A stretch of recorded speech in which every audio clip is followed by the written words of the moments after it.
I want to thank everybody for allowing me the opportunity and want to appreciate the wisdom of our elders and the work here that have seen fit that we take this time prior to observing of God's commandment to us to reflect and to help ourselves. My purpose here is to help reinforce a practice that you may already have to help prepare for what it is we're about to partake in regards to the sacrifice made for our behalf, to enlighten possibly on those that haven't really given a chance to think about it much in regards to going through the procedure and the process, and we don't want to have that be a part of this time that we're gathered. This is a time that we want to reflect upon a sacrifice made, a gift given, and a gift that was given for those that truly are not able to say that we are deserving of. It's been a week of weeks for me personally in the fact that it just many challenging things came about. And I actually kind of had a struggle and a moment in the middle of this week to where I was like, wasn't doubting, wasn't having a lack of faith, but I was like just receiving news upon news of different things and activities that were going on in my personal life and around the world that I was like, God, is your time coming? Is your time happening now? I mean, we've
any of our comprehensible minds, beyond any of our fathomable thoughts of being able to make it through, all that I could have a pathway opened up to God and to receive grace of eternal life with him through obedience. And it makes me think, and I hope that in this brief time that I have with you, that we'll be able to think about that, the times that we use always and never and every. And are we really giving it, are we softening it, or are we filtering it, watering it down? Then when we want to go and talk to those of this world, to talk to our brothers and sisters, and we share and we say, for all have sinned and fall short. And in Romans 8, verse 32,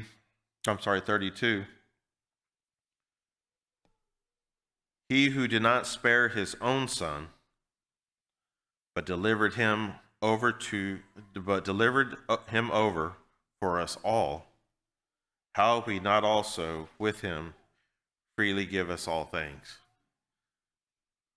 So God, our Creator,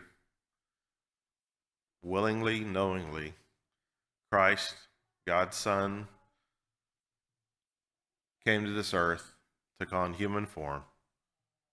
physically received what it is that we are deserving when we sin, so that we would have a pathway opened up. So I hope that we can focus on what it is that we're about to partake in.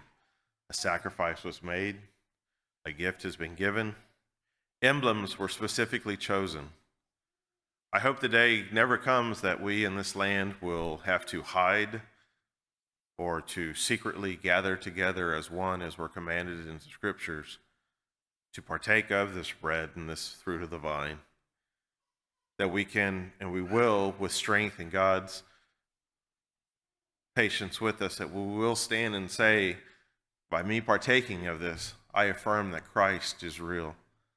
that Christ truly came to this earth, lived a life of no sin, and suffered a cruel and tragic death. That I will not be ashamed when I partake of these emblems, and that I will understand that I am acknowledging he is the true one, and he is the one that sacrificed for us all. So as we go into this act of worship, as we've been prescribed, I ask that everybody take a moment just to reflect and think and wipe the things of this world and this earth out, and to continue to focus and or ask for prayer and guidance to focus, that we truly give acknowledgement to this precious gift. And as we partake of these emblems, we do so in a manner of according to what it is when we say he gave it all for us.